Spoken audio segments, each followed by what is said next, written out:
अस्सलाम वालेकुम जी, मैं हूं ज़िया बलोच। सामीन, आज 25 दिसंबर की शाम है और छुट्टी होने के बावजूद खबरें बहुत ज़्यादा हैं। लिहाजा आज जल्दी जल्दी आपको खबरें बयान करनी है और तबसरा कुछ कम करना है। लेकिन आगाज़ में मैं कहूँगा कि इमरान खान साहब जब खिताब किया करते थे तो वो एक आयत पढ़ते थे, इय्या का नअबुदु व इय्या का नस्तईन। अब भी पढ़ेंगे इंशाअल्लाह, आइंदे भी पढ़ते रहेंगे। और ये वो आयत है जो उनकी पहचान बन गई है। इवन वजीर आजम से जब एक स्टूडेंट खड़ा होकर सवाल करता है और उससे पहले कहता है कि इय्या का नाबुदु व इय्या का नस्तईन, तो निगरान वजीर आजम काकड़ साहब जरा संभल जाते हैं और वो कहते हैं जी मुझे अब सोच समझ कर जवाब देना पड़ेगा। मतलब उसकी पहचान बन गई है। अब एक और पहचान है इमरान खान साहब की। इमरान खान साहब जमान पार्क में रहे, कई महीने तक रहे, जब उनको गोली लगी और उसके बाद सियासत वहां होती रही और आखिरकार जमान पार्क फिर उजड़ गया उनकी जब गिरफ्तारी हुई और वहां अब किसी को फटकने भी नहीं दिया जाता। तो अब जमान पार्क जो उनका आबाई घर है, वहां पर एक आयत लिखी गई है और वो है इन्ना माल उसरे युसरा, कि बेशक जो सख्तियां हैं उसके बाद ही आसानी होती है। इमरान खान साहब और उनकी जमात, पाकिस्तान के लोग इंतहाई सख्तियां बर्दाश्त कर रहे हैं और लेकिन अल्लाह ताला का वादा है कि सख्तियों के बाद ही आसानी होती है। और मैं समझता हूं कि अल्लाह ताला की तरफ से आसानियां आना शुरू हो गई हैं।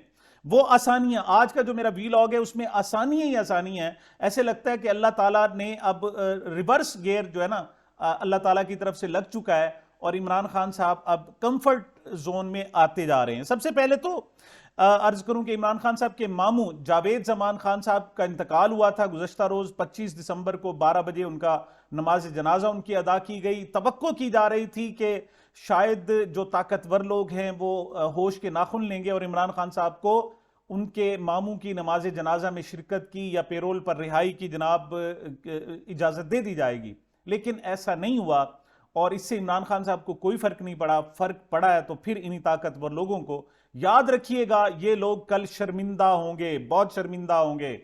इन्हें अपने किए पर शर्म आएगी, लेकिन उस वक्त तक चिड़ियां चुग गई होंगी खेत। जी, सबसे पहले जैसे मैंने कल कहा था कि इस मर्तबा रिकॉर्ड कागजात जमा हुए हैं। उस वक्त तक मेरे पास स्टेटिस्टिक्स नहीं थे, अब मेरे पास बाकायदा आदाद शुमार आ गए। इसमें दो रिकॉर्ड कायम हुए। एक तो जो इस मरतबा कागजात जमा कराए गए हैं वो पाकिस्तान की तारीख में किसी इलेक्शन में इतने कागजात जमा नहीं कराए गए। हालांकि आपको याद होगा कि फैसल बौडा साहब कहते थे इमरान खान तुम लोगों को टिकट दोगे और तुम्हारा कोई टिकट लेने वाला नहीं होगा। और इसी तरीके से मोहतरमा मरियम नवाज साहिबा ने भी कहा था कि फितने को जनाब लोगों को टिकट देने की कोशिश करेगा लेकिन उसका टिकट कोई नहीं लगेगा, एक बंदा भी नहीं लेगा। लेकिन आदाद शुमार जनाब बड़े दिलचस्प आए और वही बात कि अल्लाह जिसे चाहता है इज्जत देता है। वल्लाहु खैरुल माकिरीन, कि अल्लाह जो है मकरू व मकरुल्लाह वल्लाहु खैरुल माकिरीन, अल्लाह जो है बड़ा बेहतरीन किस्म का मंसूबा साज है और उसके मंसूबे के आगे कोई पर भी नहीं मार सकता जनाब। क्या है जनाब, इस मरतबा जो कागजात जमा हुए वो 28,686 हैं। इस मरतबा जो टोटल कागजात जमा हुए, उससे पहले क्या रिकॉर्ड था, 2018 का जो इलेक्शन था उसमें 21,425 जनाब कागजात थे। अलबत्ता 2023 में भी तहरीक इंसाफ ही आगे थी और उस मरतबा 27,998 थे, लेकिन इस मरतबा 28,000 का फिगर भी क्रॉस कर गया और टोटल जो सीटें हैं 859 है, एक कम 60, 859 और कागजात जो हैं वो 28,686 हुए हैं जनाब। मैं जल्दी मैंने कहा जी मैंने फिगर्स बताने हैं। उसमें जनाब पीटीआई की सबसे ज्यादा जनाब कागजात जमा हुए हैं, उनके जो एफिलिएटेड अब तक लोग सामने आए हैं वो 2434 हैं और उसके बाद जो है वो पीएमएलएन है जिनके 2134 हैं, यानी 300 जो है वो कैंडिडेट्स ज्यादा हुए हैं। यकीन करें इस पर जलन शुरू हो गई है, लोगों को जलन शुरू हो गई है।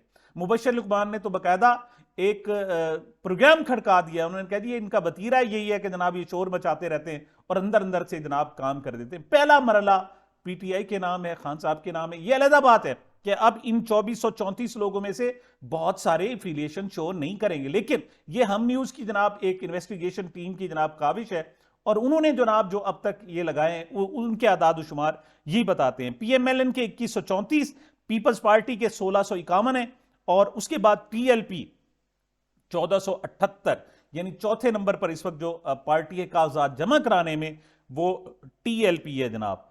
तो एक और अहम बात यह है, बाकायदा अखबार में खबर शाये हुई है कि इमरान खान साहब ने 2 हलकों से कागजात, मियाँ वाली से और लाहौर से तो कंफर्म हो गए। इस्लामाबाद से उनके कागजात जमा हुए या नहीं ये अभी तक कंफर्म नहीं हो सका, लेकिन उम्मीद तवक्को ये है, खदशा ये है कि वहां से नहीं हुए। तो जनाब जो बड़े बड़े लीडर्स हैं, अगरचे लाहौर से बिलावल भुट्टो, मियाँ नवाज शरीफ, मियाँ शहबाज शरीफ, मरियम नवाज, यानी सारे ये इलेक्शन लड़ रहे हैं, लेकिन इमरान खान साहब के हल्के से जिससे उन्होंने कागजात जमा कराए हैं, वहां से ये सारे बड़े बड़े लीडर कन्नी कतरा गए हैं। उन्हें अंदाजा है, खान पिछली मरतबा भी 2018 के इलेक्शन में 5 सीटों से इलेक्शन लड़ा था, मियाँ वाली, लाहौर, इस्लामाबाद, पिशावर और कराची से, और 5 जगहों से कामयाब हुआ था और बड़े बुरे तरीके से उसने तमाम अपने हरीफों को शिकस्त दी थी। तो इस मरतबा भी जनाब उनका ख्याल ये है कि वो बुरी तरीके से मार खाएंगे, लिहाजा इन लोगों ने अपने हल्के तब्दील कर लिए। देखें, एक होता है ना कि मुकाबले पर ना, ये हल्का उन्हीं के हल्के में कागजात जमा कराए। यहां नवाज शरीफ को या शहबाज शरीफ को होना चाहिए था या मरियम नवाज को होना चाहिए था, लेकिन इमरान खान के मुकाबले में लाहौर में कोई नहीं आया और उन्होंने अपने हल्के तब्दील कर लिए हैं। जनाब अगली बात जनाब हम करते हैं, वो करते हैं जनाब, परवेज खटक साहब ने एक बात की है। उसने कहा है जी कि आज उन्होंने प्रेस कॉन्फ्रेंस की और बहुत सारी बातें की, लेकिन एक उनमें से बात यह की कि मुझे बल्ले की पेशकश, हमें बल्ले की पेशकश हुई थी। अब इंतखाबी निशान बल्ला है पीटीआई का और वो दावा कर रहे हैं कि पेशकश हमें हुई। अरे एक बात याद रखिएगा, हमेशा पेशकश वो करता है जिसके पास इख्तियार होता है। इसका मतलब ये हुआ, ये इख्तियार तो इलेक्शन कमीशन का था, तो इलेक्शन कमीशन ने इसका मतलब पे पेशकश की है। तो ये जनाब एक भोंडा सा जनाब ये सूरत हाल आए कि किस तरीके से इलेक्शन कमीशन जड़ें काट रहा है। लेकिन अब जब मैं आपके सामने ये प्रोग्राम कर रहा हूं, आपके सामने ये जनाब शो हो रहा है, तो ऐसे में जनाब मेरे सामने टिकर चल रहे हैं कि इलेक्शन कमीशन की तरफ से बाकायदा तरदीद आ गई है। उन्होंने कहते हैं हमने ना परवेज खटक को ना किसी और को कोई बल्ले की पेशकश नहीं की। असल में ये इन लोगों ने गंदा होना है, यकीन करें, इन्ना माल उसरे युसरा, अल्लाह ताला ने बहुत बहुत इम्तिहान में डाला इमरान खान को, लेकिन अब उसके लिए आसानियां पैदा हो रही हैं। तो अब ये लोग, इन लोगों की गंदे होने की बारी, अगरचे अगला जो मरहला मैंने पहले बताया था कि इलेक्शन कमीशन की जो स्क्रूटनी है वो अपने तर्ज की बदतरीन होगी, यकीन करें, इंतहाई बदतरीन होगी, लेकिन ये फिर मजीद गंदे होंगे। मेरी बात याद रखिएगा। सलीम बुखारी साहब आप जानते हैं, बड़े सीनियर किस्म के सहाफ़ी हैं।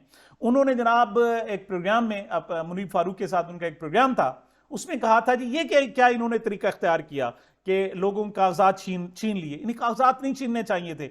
आपने उन्हें आउट ही करना है तो जनाब आप दूसरे तरीके इख्तियार करते जनाब, आप उनके जनाब जो कागजात उन पर 100 किस्म के एतराज लगा देते। मतलब क्या जमहूरियत की बातें कर रहे हैं बुखारी साहब, क्या कहने हैं आपके, कि आप कह रहे हैं जी कि कत्ल करना है तो खुले पिस्तौल से ना करो, पिस्तौल को साइलेंसर लगा लो। ये अजीब सी सहाफत है। यानी आप तो कंडेम करते कि आप गलत तरीके क्यों इस्तेमाल कर रहे हैं उसके खिलाफ, लेकिन आप नहीं, आप कह रहे हैं जनाब कि उनको मारो सही, धोखा दो, उनको कत्ल करो, लेकिन बस पिस्तौल को जो है ना साइलेंसर लगा लो, दस्ताने पहन लो, आपका खून ना हो, आप नुकाब चढ़ा लो, कोई सीसीटीवी फुटेज का ख्याल कर लो कि लोग आपको, मतलब ये जनाब यहाँ की सहाफत है। वो कल जनाब कैसरा इलाही ने कहा था चौधरी शुजात की बहन ने कि लानत है ऐसी सियासत पर, और मैं कहता हूं यकीन करें लानत है ऐसी सहाफत पर जो ये कहे, जो तरीके बताए आपको गलत काम करने के और गलत बात को कंडेम ना कर सके।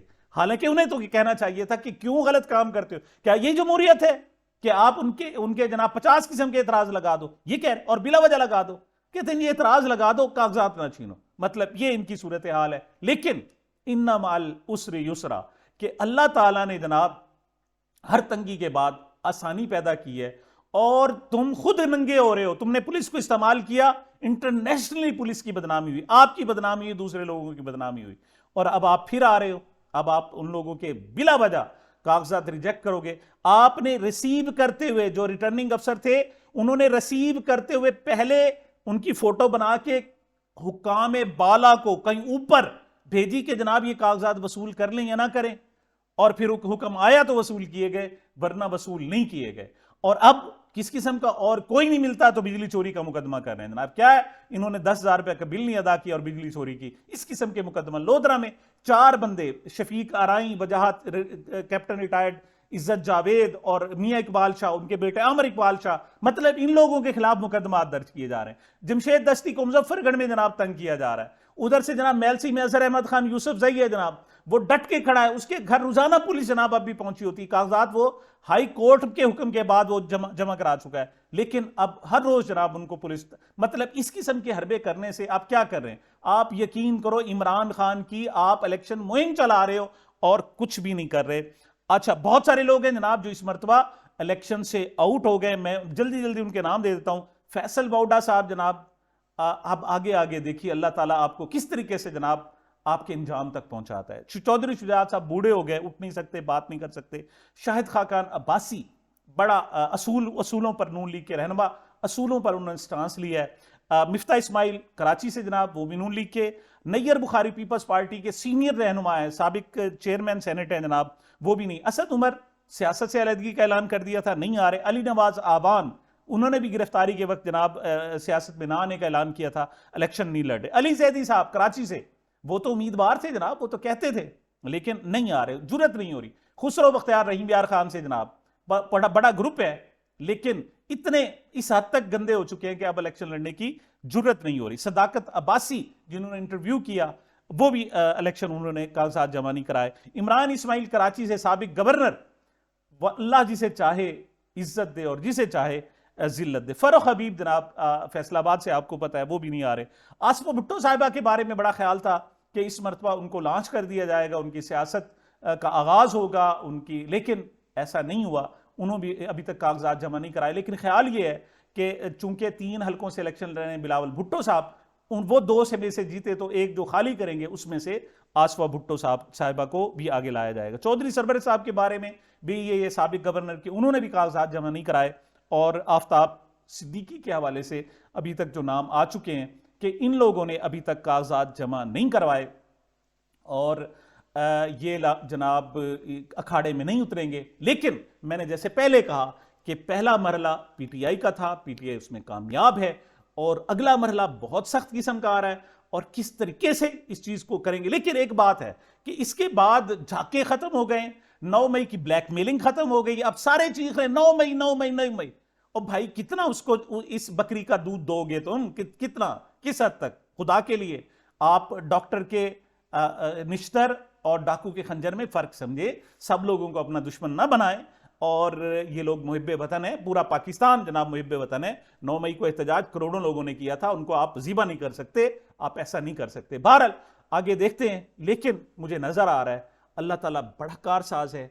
इन्ना माल उसरी युसरा, अल्लाह ताला बेशक तंगी के बाद आसानी पैदा करता है, सख्ती के बाद आसानी पैदा करता है, और उसरत के बाद जनाब आपके लिए राहत पैदा करता है। अल्लाह ताला बहुत ही बेनियाज है, और जो अल्लाह ताला पर छेड़ते हैं वो कामयाब होते हैं। अगले व्लॉग में मेरे ख्याल में 10-12 मिनट से नहीं होना चाहिए, मैं नईम बुखारी साहब के हवाले से अहम तरीन बातें वो आपके साथ शेयर करूँगा। मुझे, मेरे चैनल को अपनी मोहब्बतों और दुआओं में याद रखिएगा। मिलते हैं छोटे से वक्फे के बाद।